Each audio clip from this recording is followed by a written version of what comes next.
এই ডিপ্লোমা দাও, সবাই ডিপ্লোমা দাও।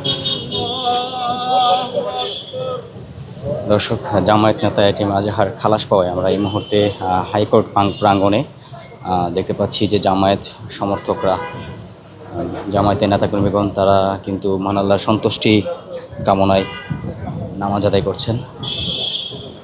কিছুক্ষণ আগেই কিন্তু জামায়াত নেতা এটিএম আজহার তিনি খালাস পেয়েছেন। এই কই তুমি?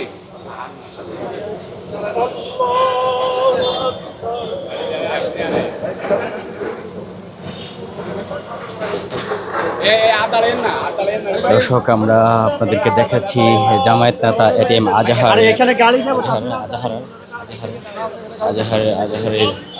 খালাস, জামায়াত নেতা এটিএম আজহার খালাস পাওয়ায় মহান আল্লাহর সন্তুষ্টি লাভে আমরা এই মুহূর্তে দেখছি হাইকোর্ট প্রাঙ্গণে নামাজ আদায় করছেন জামায়াত সমর্থক, এমনকি জামায়াত নেতাকর্মীগণ।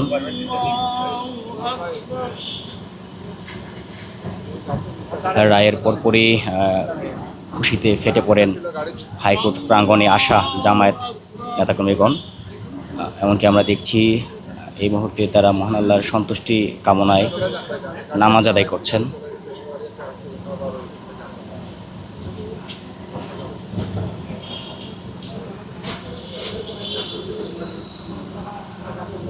দীর্ঘ 13 বছর পর খালাস পেয়েছেন জামায়াতের সাবেক সেক্রেটারি জনাব এটিএম আজহার।